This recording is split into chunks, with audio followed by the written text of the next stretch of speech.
빈자의 성녀라고 불리는 분이 계시죠. 가난한 자들의 성녀, 뭐 위인이지요. 마더 테레사라고. 여러분이 마더 테레사는 평생을 인도에 있는 캘거타, 그러니까 가장 가난한 동네입니다. 쓰레기를 뒤져서 먹고 사는 사람들, 집이 없어서 그냥 길바닥에서 사는 사람들, 평생을 그 인도 캘커타에서 가난한 자들에게 복음을 증거하고 그들을 도우면서 그곳에서 사역을 했지요. 그래서 1997년도에 마더 테레사는 노벨 평화상을 받게 됩니다. 여러분, 마더 테레사가 죽고 그리고 나서 이 10년 후 마더 테레사의 이 여러 가지 이 편지들을 모아서 책 한 권이 2007년도에 출간이 됩니다. 그 책의 제목이 마더 테레사 내게 빛이 되어 주소서라는 그런 책이 2007년도에 출간이 됩니다. 그런데 이 책이 출간이 되어지고 나서 많은 사람들이 충격을 받게 됩니다. 왜 충격을 받게 됐냐 하면은 여러분이 마더 테레사가 특별히 그녀가 생전에 살아 있었을 때 마이클 반 데어 피트 신부와 주고받은 편지가 많이 있어요. 그러니까 이 테레사 수녀가 이 피트 신부를 좀 많이 의지했던 것 같습니다. 그래서 어려움이 있을 때, 근심이 있고 위기가 있을 때마다 그 본인 마음의 그 여러 가지 마음의 무거운 짐들을 그 피트 신부에게 편지를 썼던 것 같습니다. 그러니까 그 편지를 모아가지고 책을 냈던 것 같습니다. 근데 그 책을 읽고 많은 천주교인들이 그리고 기독교인들이 충격을 받게 됐다라는 것이지요. 왜 충격을 받게 됐냐면, 그러니까 여러분, 이 마더 테레사 수녀가 1948년부터 인도에서 봉사활동을 시작합니다. 그리고 1997년까지 그곳에서 이 봉사를 하게 되는데, 이 피트 신부와 주고받았던 그 서신의 내용을 보니까 어떤 내용이 대부분 그 편지에 주된 내용이었냐면은, 신부님, 저는 도무지 하나님이 살아계신지 잘 모르겠습니다라고 편지에 기록되어져 있다라는 거예요. 그러니까 하나님의 부재중. 하나님이 없는 것 같습니다. 하나님이 없는 것 같습니다. 한 그 편지의 내용을 제가 잠깐 읽어드려 볼까요? 피트 신부에게 쓴 그 편지 내용인데, 예수님은 신부님을 참 사랑하십니다. 그러나 저에게는 침묵과 공허함이 너무 커서 보려 해도 보이지 않고 들으려 해도 들리지가 않습니다. 당신이 저를 위해서 기도해 주시기 부탁합니다. 이 무슨 말일까요? 하나님을 보려고 해도 도무지 보이지가 않는다라는 거예요. 하나님의 음성을 들으려고 해도, 그래서 기도하고 금식을 해도 도무지 하나님이 살아있는지에 대해서 잘 모르겠다라는 거예요. 성녀라고 불렸단 말이지요. 누구보다도 하나님과 교통하심이 우리 같은 일반 이 성도보다는 훨씬 더 고차원적으로 하나님과 영적으로 어떤 감동이 있고 주고받는 스토리가 있을 거다라고 많은 사람들이 생각을 해서 그 책을 사서 읽었는데, 그 책에는 도무지 나는 하나님이 살아계신지 모르겠습니다, 그렇게 기록이 되어져 있다라는 거예요.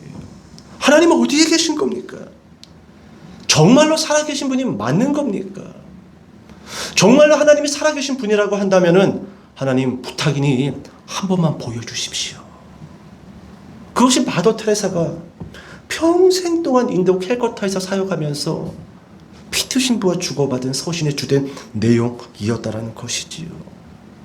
아마 여러분들도 한 번쯤은 기도할 때, 하나님, 제가 다른 건 다 모르겠고요, 하나님 정말로 살아계신다라고 한다면 한 번만 보여주십시오, 아마 그렇게 기도하신 경험들이 있으실 겁니다.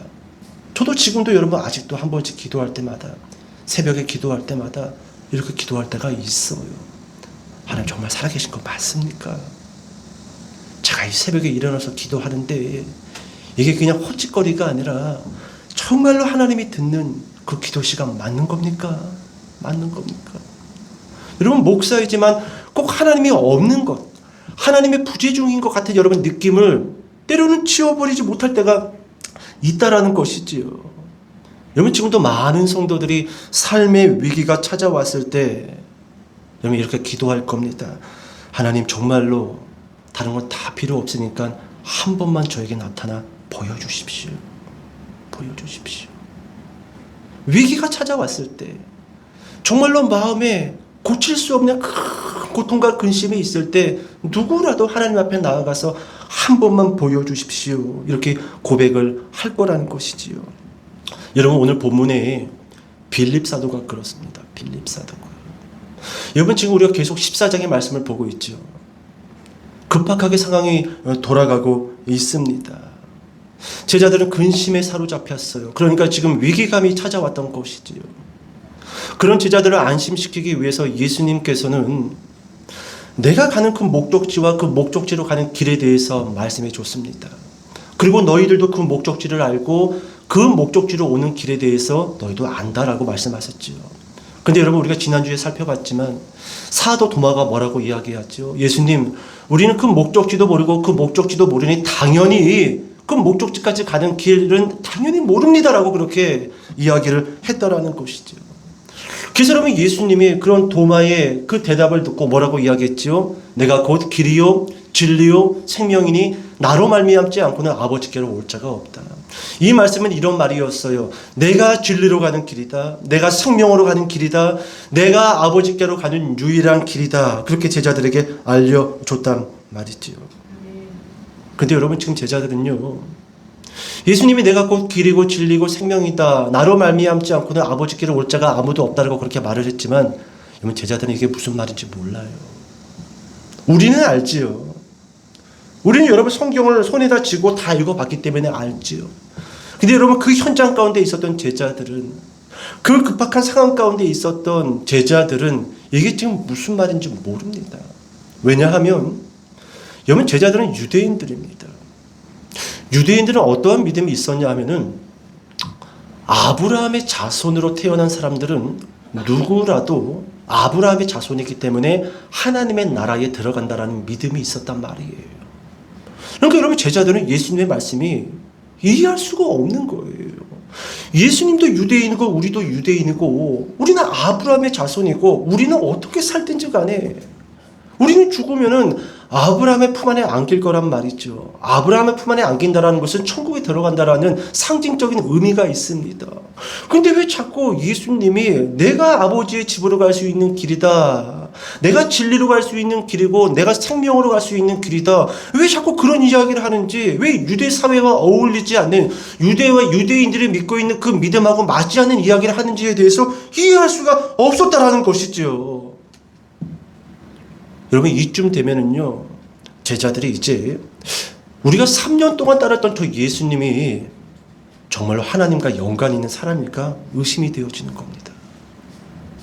우리는 지금까지 예수님을 따랐는데 정말로 저 예수님이 하나님이 보내신 그 메시아가 맞나? 혹시 정말로 하나님과 상관없는 그냥 이단 중에 또 다른 이단을 우리가 따른 것 아닌가? 그런 의심이 든다라는 것이지요.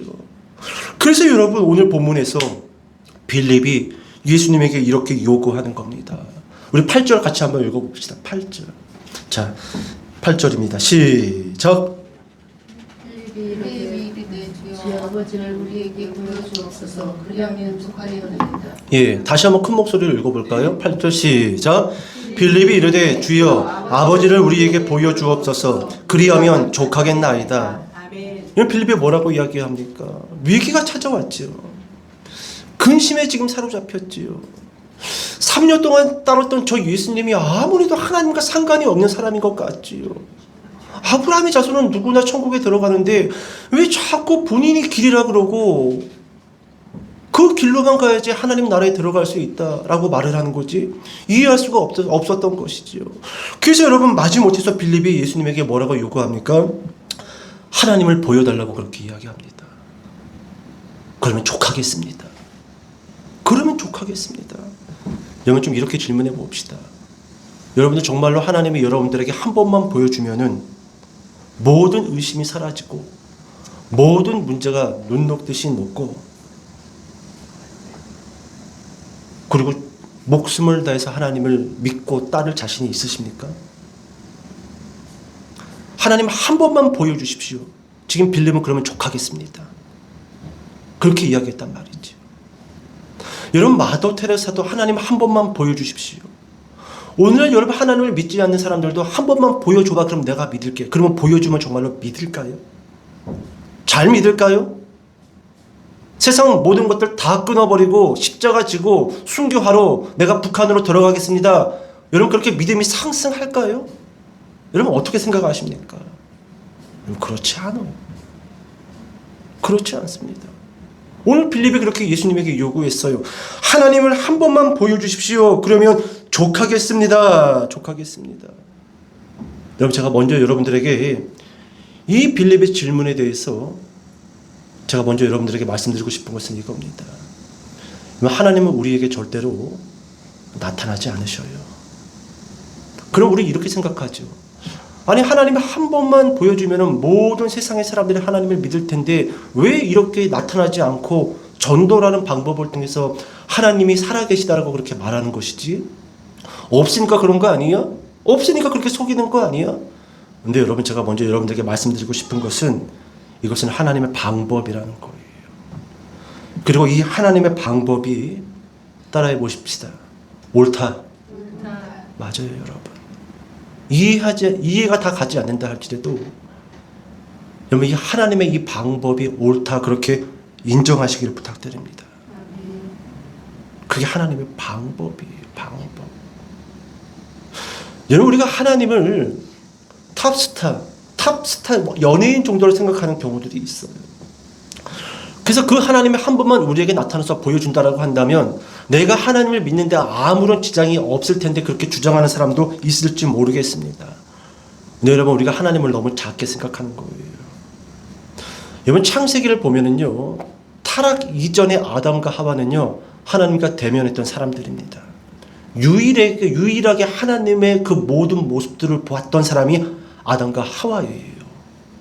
그런데 그 아담과 하와가 선악과를 먹고 타락하지요.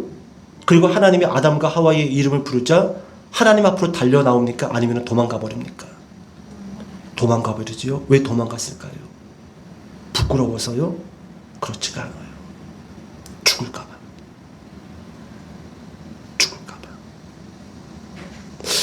여러분 종종 여러분 이런 이야기 들어봤을 겁니다. 큰 교회 목사님들, 여러분 큰 교회 다니는 성도님들은 큰 교회 담임 목사님에 대해서 하늘처럼 우러러보는 그런 경향들이 심하지요.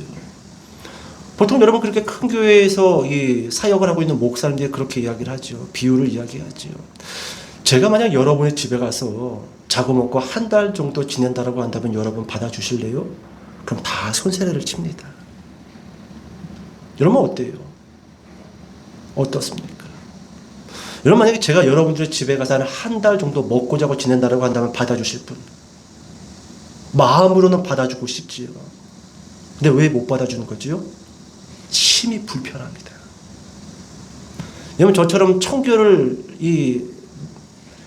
좋아하는 목회자, 어질러진 것을 싫어하는 목회자, 먼지 쌓인 것을 아주 질색하는 사람, 아유 권사님 먼지가 좀 치우세요. 자 새벽 4시입니다. 일어나서 기도합시다. 이리 오세요. 아직도 신방도 가고 전도도 나갑시다. 아유 귀찮지요. 귀찮아요. 근데 여러분 만약에 하나님이 여러분 앞에 나타났다. 어떠실 것 같아요? 어떠실 것 같아요? 여러분 그거 끔찍한 거예요. 타락하는 우리 입장에서는요. 될 수 있으면 하나님이 안 나타나는 것이 조금 편합니다. 여러분 빌립은 이렇게 고백했잖아요. 하나님을 한 번만 보여주십시오. 그러면 족하겠습니다. 여러분 그럴 수 없어요. 족할 수도 없을 뿐만 아니라 하나님 앞에 서서 여러분 온전하게 서 있을 수 있다. 온전하게 살아갈 수 있다. 그것은 불가능하다는 거예요. 그래서 여러분 구약 성경을 읽다 보면은요. 실제로 하나님이 보낸 천사들이 선지자들을 만나는 경우들이 있지요. 그럴 때마다 여러분 이 선지자들이 뭐라고 이야기를 하냐면은 코와 이마를 땅에다가 쳐박고 이렇게 고백합니다. 나는 죽었다. 여러분 이사야 선지자가 하나님이 보낸 사자를 만나고 나서 화로다. 나는 망하였도다라고 고백을 합니다. 천사를 봤는데도 그 정도였어요. 근데 하나님이 우리 앞에 나타났다? 어떻게 감당하시려고 그래요? 여러분 적어도 여러분 인정하셔요. 왜 하나님이 스스로 나타나서 보여준다라고 한다면 훨씬 복음률이 빠를 텐데 전도가 빠를 텐데 여러분 그것은 우리 생각이고요. 하나님이 자신을 나타내지 아니하고 여러분 복음을 통해서 전도의 방법을 사용한다라는 그 방법이 옳다라고 인정하는 것이 훨씬 더 빠를 거라는 거예요. 여러분 만약에 여러분들이 산길을 걷는데 여러분 앞에 호랑이가 나타났어요. 무서워요, 안 무서워요? 무섭지요, 당연히. 여러분 고양이도 아니고 호랑이입니다. 그럼 여러분 하나님이 여러분 앞에 나타났어요. 하나님이 우주 만물을 창조한 하나님이 나의 모든 일거수일투족으로 알고 있는 그 하나님이 조금의 흠도 없고 점도 없는 그 하나님이 모든 죄악을 불태워버리고 모든 악한 것들을 사라지게 만드시는 그 하나님이 그 빛이신 하나님이 우리 앞에 나타났습니다. 꼼짝없이 죽었다라고 소리를 질러야 돼요. 꼼짝없이. 여러분 베드로도 그렇잖아요. 베드로도 예수님을 통해서 물고기를 한가득 잡고 그 예수님이 정말로 하나님이 보내신 메시아가 맞구나 그 사실을 깨닫고 납작 엎드리잖아요. 그리고 저는 죄인입니다. 저를 떠나십시오. 저를 떠나십시오. 공포에 사로잡혔단 말이지요. 그런데 오늘 이 빌립이 예수님을 향해서 하나님을 우리에게 보여주십시오. 그리하면 족하겠습니다라고 그렇게 고백을 하고 있다라는 겁니다.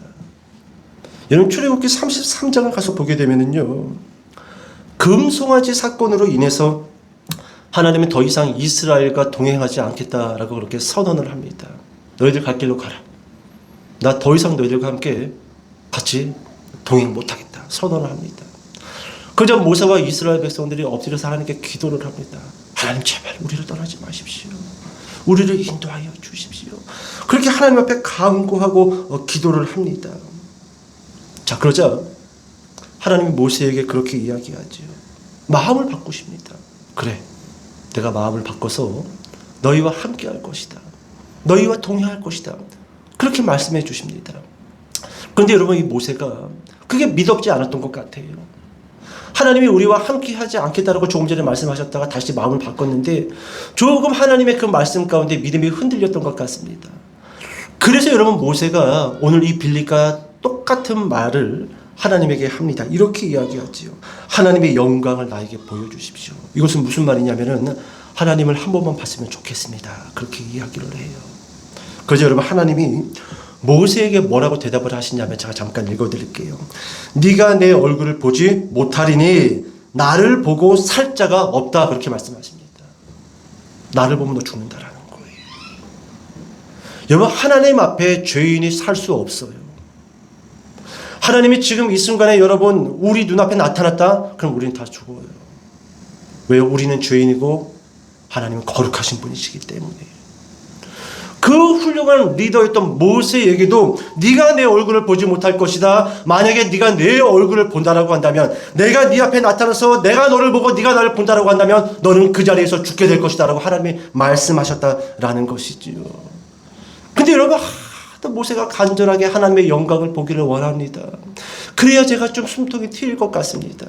제가 이 백성을 데리고 가나안 땅을 걸어가는 그 길에 있어서 제가 조금 믿음을 가지고 걸어갈 수 있을 것 같습니다. 그렇게 하나님 앞에 간구를 하자 하나님이 모세에게 그렇게 이야기합니다. 그렇다라고 한다면 내가 네 눈을 가리고 지나갈 것이다.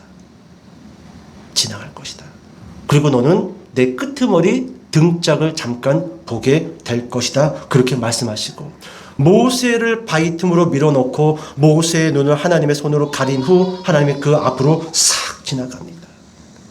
그리고 하나님이 모세의 눈에서 손을 딱 대자 모세가 싹 사라지는 하나님의 뒷모습을 어렴풋하게 보고 하나님은 사라져버려요. 사라져버립니다. 여러분 저는요 모세가 이 출애굽기 33장에 어렴풋하게 하나님의 뒷모습을 아주 찰나에 봤다라고 기록이 되어져 있는데 저는 여러분 이 본문을 묵상할 때 저는 이렇게 생각이 되어집니다. 하나님은요 우리를 대면해서 자신의 모습을 보여주지는 않습니다. 그런데 우리는 하나님을 본다라는 거예요. 모세가 하나님의 그 뒷모습을 찰나에 봤던 것처럼 우리는 살아가면서 그렇게 하나님의 그 뒷모습을 볼 때가 있다라는 거예요. 그럼 우리가 언제 하나님을 보는가? 우리가 어려움에 있었을 때, 우리가 근심에 사로잡혀 있었을 때, 우리가 어떤 문제를 가지고 하나님의 간구에 있었을 때, 그리고 시간이 지나고 하나님이 우리의 눈을 가리고 우리의 문제를 가지고 우리 앞을 지나가시는 거예요. 그리고 시간이 지난 후에 이렇게 돌아봤더니 문제가 해결되어져 있습니다. 그리고 그때서야 깨닫는 거예요. 아, 하나님이 내 눈을 가리시고 내가 근심하고 내가 위기다라고 말했던 그 문제를 가지고 내 앞을 지나가셨구나. 그러고 나서 이렇게 보니까 하나님이 내 앞을 지나갔던 그 찰나의 뒷모습이 어렴풋하게 보인다라는 거예요. 여러분, 하나님은요 우리에게 그렇게 하나님의 모습을 모세 때도 그렇고 여러분 예수님이 사역했던 그 신약 시대 때도 그랬고 여러분 지금도 그렇게 하나님은 우리의 뒷모습 지나간 그 뒷모습을 통해서 하나님이 여전히 살아계시고 하나님이 여전히 일하고 계시고 하나님이 여전히 역사 가운데서 숨쉬고 있다는 사실을 우리에게 보여주고 계시다라는 것이지. 보여주고 있다는 겁니다. 여러분 빌립은 예수님에게 그렇게 요구했어요. 하나님을 한 번만 저에게 보여주십시오. 그러면 족하겠습니다. 그러자 여러분 빌립의 이 요구에 예수님이 이렇게 빌립에게 대답을 하십니다. 우리 9절과 10절과 11절을 좀 읽어볼게요. 정신 차리세요. 주무시지 마시고. 예. 그 어떤 환란과 역경에도 말씀에 집중하세요. 9절과 10절과 11절 큰 목소리로 읽어볼게요. 자, 시작. 이르시되 빌립아 내가 이렇게 오래 너희와 함께 있을 때 내가 나를 알지 못하느냐 나를 본 자는 아버지를 보았거늘 어찌하여 아버지를 보이라 하느냐 내가 아버지 안에 거하고 아버지는 내 안에 계신 것을 네가 믿지 아니하느냐. 내가 너희에게 이르는 말은 스스로 하는 것이 아니라 아버지께서 내 안에 계셔서 그의 일을 하시는 것이라. 내가 아버지 안에 거하고 아버지께서 내 안에 계심을 믿으라. 그렇지 못하겠거든 행하는 그 일로 말미암아 나를 믿으라. 잠깨라고 제가 크게 읽은 거예요. 여러분 예수님께서 뭐라고 빌립에게 대답하시지요? 나를 본 자는 누구를 보았다? 아버지를 보았다. 그렇게 말씀하십니다. 나를 본 자는 아버지를 보았다. 그러면서 여러분 예수님께서 이렇게 이야기하셔요. 여러분 10절을 따라와 보세요. 10절. 내가 아버지 안에 거하고 아버지는 내 안에 계신 것을 네가 믿지 아니하느냐. 여기 잘 보세요. 내가 너희에게 이르는 무엇은 말은 스스로 하는 것이 아니라 아버지께서 내 안에 계셔서 그의 일을 하시는 것이라. 예수님이 하시는 말은 곧 누구의 말이라는 거예요? 하나님의 말이라는 겁니다. 그러면서 여러분 10절 후반부에 보니까 그의 일을 하시는 것이다. 예수님이 하시는 일은 누가 하시는 일이라는 거예요? 하나님이 하시는 일이라는 겁니다. 자, 그리고 11절도 따라와 보세요. 11절. 내가 아버지 안에 거하고 아버지께서 내 안에 계심을 믿으라. 똑같지요? 10절하고. 그렇지 못하겠거든. 같이 한번 읽어봅시다. 시작. 행하는 그 일로 말미암아 나를 믿으라. 여기서도 무엇을 통해서 믿으라고 말씀하시지요? 일을 통해서 나를 믿으라라는 거예요. 잘 봐요. 예수님이 하나님이 보내신 분이라는 것이 믿어지지 않는다라고 한다면 예수님의 말과 예수님이 하신 일을 통해서 예수님이 하나님이고 하나님이 예수님이라는 사실을 믿으라는 거예요. 그러니까 여러분 우리가 지금 14장에서 예수님이 길게 말씀을 하시잖아요. 이 말씀은 예수님이 하시는 말이지만 실제로 누가 하시는 말씀이라는 거예요? 하나님이 예수님을 통해서 하시는 말씀이라는 겁니다. 여러분 하나님을 보기를 원하십니까? 그리고 하나님이 어떤 하나님인지에 대해서 여러분 알기를 원하십니까? 그렇다면요 자꾸 하나님 보여달라 뭐 환상 중에도 뭐 나타나달라 여러분 그렇게 말씀하시지 마시고요 사복음서에서 예수님을 유심히 지켜보세요. 복음서를 통해서 예수님이 무엇을 말하고 있는지, 복음서를 통해서 예수님의 사람들을 어떻게 대하고 계시는지 여러분 잘 보세요. 그게 하나님이고 그게 하나님의 모습이라는 거예요. 아멘. 다른 데 가서 하나님을 알려주십시오, 하나님 보여주십시오 그렇게 할 필요가 없어요. 예수님의 사역과 그분의 말씀과 그분의 기적과 그분의 이적을 통해서 우리는 누구를 알 수 있다는 겁니까? 충분히 하나님을 알 수 있다라는 거예요. 그러면 이제 좀 설교를 정리해 봅시다. 예수님의 모든 말과 모든 일함은 무엇을 완성하기 위한 말과 행함일까요? 이것은요, 한번 따라해 봅시다. 하나님의 사랑을 완성하는 것이다. 완성하는 것이다. 그렇습니다. 예수님의 모든 말씀과 예수님의 모든 일하심은요, 궁극적으로 무엇을 완성하고자 하는 말이고 행함이냐 하면요, 하나님의 사랑을 완성하고자 하는 말씀이고 일함이라는 거예요. 요한복음 3장 16절. 하나님이 세상을 이처럼 사랑하사 누구를 보내주신 거예요? 독생자를 주셨다라는 거예요. 그리고 그 독생자 예수는 하나님의 사랑을 완성하시기 위해서 말하신 것이고 사역했다라는 겁니다. 그리고 여러분 이렇게 볼 수가 있어요. 예수 그리스도의 그 사랑의 완성을 이루기 위한 그 사역을 통해서 예수님이 하나님을 보여주고 나타내줬던 것처럼 오늘 여러분 우리도요, 마더 테레사처럼 신앙의 위기가 있는 사람들, 아니면은 아직 하나님을 믿지는 않지만 하나님을 한 번만 보여줘봐, 그럼 내가 하나님을 믿을게, 그렇게 말하는 사람들에게 여러분 우리도요, 하나님이 존재하시고 하나님의 살아계심을 보여줄 수 있는 방법 한 가지가 있다라는 거예요. 예수님은 무엇의 완성을 위해서 달려갔다라고요? 하나님의 사랑입니다. 우리 말씀 하나만 찾아봅시다. 여러분 요한 1서 4장 7절부터 11절까지 말씀을 좀 읽어볼게요. 요한 1서. 자, 같이 한번 읽어봅시다. 7절부터 11절. 자, 시작. 사랑하는 자들아, 우리가 서로 사랑하자. 사랑은 하나님께 속한 것이니 사랑하는 자마다 하나님으로부터 나서 하나님을 알고 사랑하지 아니하는 자는 하나님을 알지 못하나니 이는 하나님은 사랑이심이라. 하나님의 사랑이 우리에게 이렇게 나타난 바 되었으니 하나님이 자기의 독생자를 그로 말미암아 우리를 살리려 하심이라. 사랑은 여기 있으니 우리가 하나님을 사랑한 것이 아니요 하나님이 우리를 사랑하사 우리 죄를 속하기 위하여 화목제물로 그 아들을 보내셨음이라. 사랑하는 자들아, 하나님이 이같이 우리를 사랑하셨은즉 우리도 서로 사랑하는 것이 마땅하도다. 여러분 요한일서에서 요한 사도는, 그러니까 요한복음의 저자지요. 요한일서에서 요한 사도는 계속 사랑을 강조합니다. 사랑하라라는 거예요.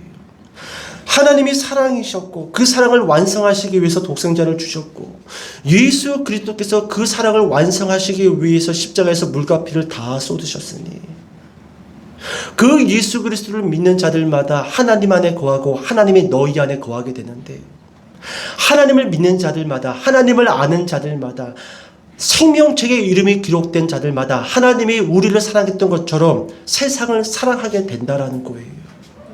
하나님을 아는 자는 세상을 사랑하게 될 것이고, 하나님을 알지 못하는 자들, 구원이 없는 자들, 성령의 인침받지 못한 자들은 사랑할 수 없다라는 겁니다. 그러니까 여러분, 성도라고 다 성도가 아니라 사랑하는 성도가 진짜 하나님에게 사랑을 받은 성도이고, 성도라고 말하면서 맨날 불평하고 세상을 원망하는 자들, 사랑이 없는 자들, 그런 자들은 성도가 될 수 없다라는 것이지요. 근데 여러분, 여기서 끝나지 않아요.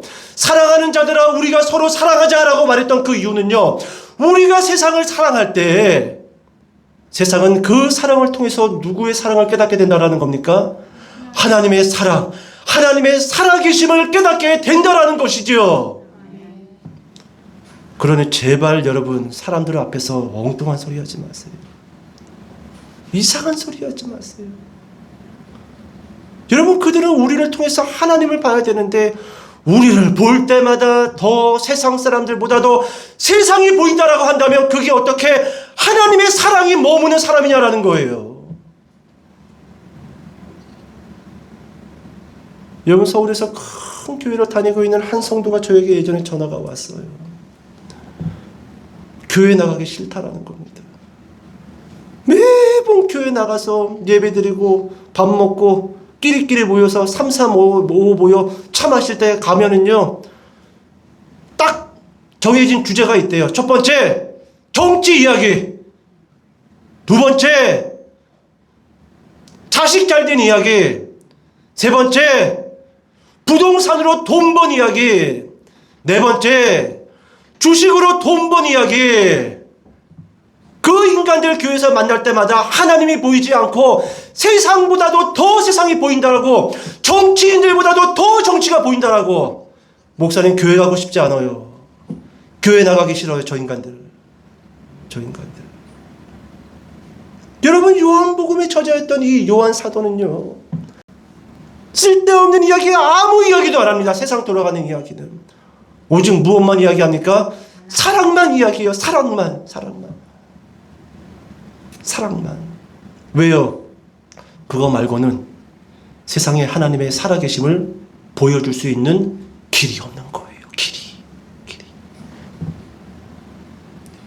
여러분, 사람들 만나서 쓸데없는 이야기 하지 마세요. 여러분, 어디 예수님께서 이 땅 가운데 33년간 사시면서 요즘 말이야 나라 꼬라지가, 요즘 말이야 저쪽에다 땅을 사야지 부자 되고, 그런 이야기가 어디에 있습니까? 예수님은 온전히 하나님의 사랑을 완성하시기 위해서요, 구약에서 예언되어진 말씀만 했고요, 구약에서 예언되어진 일과 행함만 했다라는 거예요. 그래서 누구든지 예수님을 볼 때마다 누가 보였던 겁니까? 하나님 나라가 보이고 천국이 보이고 하나님의 살아계심이 느껴지고. 여러분, 오늘 예수님이요, 그렇게 아버지를 나에게 보여주시면 좋겠습니다. 여러분, 그 빌립에게요,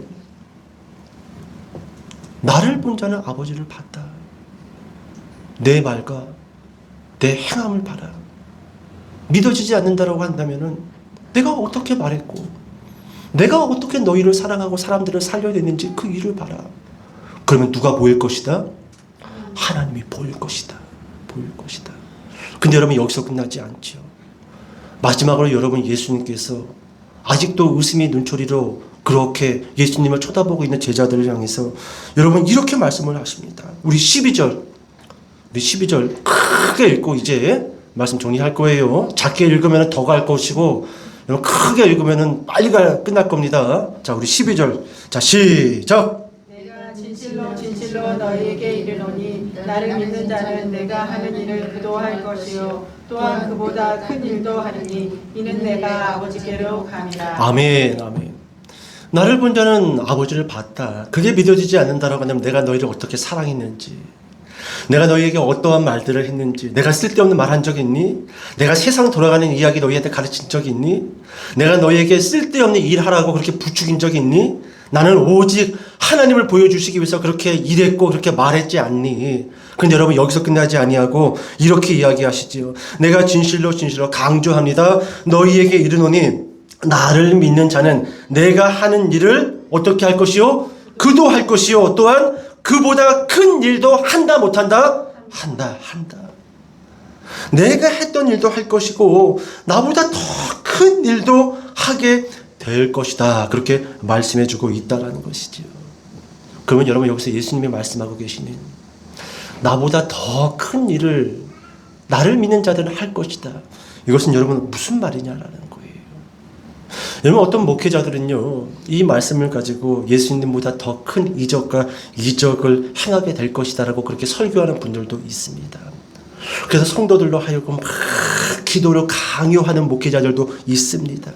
물론 여러분 그럴 수도 있지요. 근데 여러분, 오병이어 사건 이후 여러분, 오병이어보다 더 큰 기적이 있었다라고 혹시 들어보신 분? 없었어요. 죽은 지 나흘이나 지났는데 하나님을 믿는 사도들이 또는 목회자들의 성도들이 썩어서 냄새나는 사람을 나사로 살리듯이 살렸다. 그런 이야기 들어보신 분? 손 들어보세요. 없어요. 그러면 나보다 더 큰 일을 하게 될 것이다 라는 이 예수님의 말씀은 무슨 말이냐라는 거예요. 여러 신학자들의 이 표현들이 있지만 여러분, 저는 좀 이것을 이렇게 해석하고 싶습니다. 예수님은 여러분 육체를 가지고 있었기 때문에 유대 땅에 머물러 있었던 분입니다. 그렇죠? 누군가를 치료하고 누군가를 고치기 위해서는 예수님이 가셔야 됐단 말이죠. 근데 이제 앞으로 예수님이 십자가에서 죽으시고 부활하실 겁니다. 그리고 여러분 12절 끝에 보니까 내가 아버지께로 간다라고 말씀하셔요. 그리고 13절, 14절 쭉 뒤에 읽다 보면은요, 보혜사 성령님에 대해서 예수님께서 말씀하신다라는 겁니다. 나는 육체를 입고 있었기 때문에 한정적인 사역을 할 수밖에 없었지만 이제 나를 믿고 보혜사 성령을 받은 너희는 온 세상으로 흩어지게 될 거라는 거예요. 지금은 나 혼자 사역했지만 내가 올라가서 너희에게 성령을 보내준다라고 한다면 너희는 100명이 될 것이고 10,000명이 될 것이고 10,000,000명이 돼서 똑같이 내가 했던 그 영혼 구원하는 일들을 하게 될 거라는 것이지요. 여러분, 그런 의미에서 예수님은 지금은 11명밖에 안 되는 이 사도들을 보면서 앞으로 나처럼 복음을 증거하고 영혼을 구원하는 그 사람들이 엄청나게 구름다처럼 많아지게 될 것을 바라보시면서 제자들에게 하셨던 말씀이에요. 나보다 더 큰 일을 너희가 감당하게 될 것이다. 여러분, 예수님께서 부활하시고 그리고 제자들이 보는 앞에서 하늘 위로 올라가시지요. 그게 사도행전 1장 8절과 9절에 기록되어져 있는데 우리가 잘 알고 있는 말씀입니다. 예수님께서 그렇게 하늘로 올라가시면서 예수님을 쳐다보는 그 제자들에게 이렇게 말씀하십니다. 오직 성령이 너희에게 임하시면 너희가 권능을 받고 예루살렘과 온 유대와 사마리아와 땅끝까지 이르러 내 증인이 되리라 하시니라. 하시니라. 더 큰 일을 하리라. 온 세상에 퍼져서 너희가 추수 때 그 알곡들을 다 거두어 드릴 것이다. 그리고 너희들이 그 모든 알곡들을 다 거두어 드리고 손을 탁탁 털어서 하나님, 제가 몇 년 동안 전도해 봤는데 이제는 전도가 안 되는 것 같습니다. 그러면 이제 하나님께서 어떻게 하실까요? 천사들 보고 문 열어라, 가자. 알곡들 다 모았다. 다 모았다. 이제 뚝정이밖에 없으니 이제 가자. 여러분, 전도가 안 되는 것이 참 힘들지요. 그리고 여러분, 슬픈 일이지요. 근데 여러분, 전 세계적으로 이제 선교가 문을 닫고 여러분, 전도의 문이 닫혀지면은요, 이제 더 이상 알곡은 없다라는 것이죠. 이제 누가 올 날이 속히 다가왔다라는 거예요? 예수 그리스도께서 다가올 날이 이제 얼마 남지 않았다라는 것이지요. 한편으로는 전도가 안 돼서 여러분 슬프기도 하지만 한편으로는 이제 주님 오실 날이 얼마 남지 않았기 때문에 우리는 기뻐할 수 있다라는 겁니다. 여러분, 하나님은요, 신약 시대에는 예수님을 통해서 하나님의 일을 하셨다라고 한다면 예수님이 올라가시고 여러분 성령을 보내주신 지금 이 시대에는요, 누구를 통해서 일하실까요? 저를 통해서 일하시고 여러분들을 통해서 일을 하고 계시다라는 것이지요. 그러므로 인해서 여러분, 우리는요, 따라해 봅시다. 나는 작은 예수다. 그렇습니다. 작은 예수다.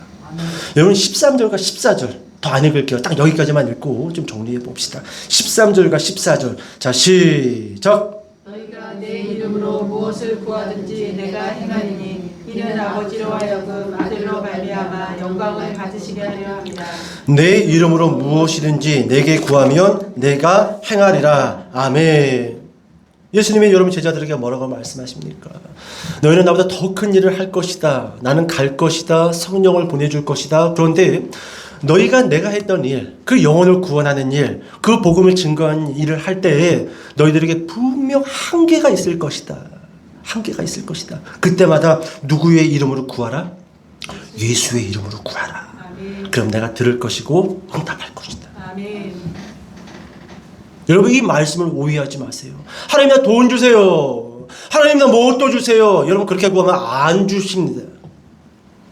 안 주셔요. 예수님의 능력은 여러분 언제 나갔냐면 철저하게 하나님의 사랑을 완성하기 위해서 영혼을 구원하고 복음을 증거할 때 그때 모든 이적과 기적들이 나타났다라는 거예요. 아멘. 여러분, 적어도 이렇게 기도하세요. 하나님, 저도 저 세상의 현장에 나가서 복음 증거할 수 있도록 건강을 주십시오. 아멘. 그럼 예수님이 눈이 번쩍 뜨이는 거예요. 그래? 그럼 줘야지. 안 주시는 것 같으면 요한복음 14장 13절 14절 이거 예수님이 하신 말씀이에요. 이거 들이미세요. 예수님한테. 예수님의 이름으로 무엇인지 구하면 주겠다라고 말씀하시지 않았습니까? 약속 지키세요.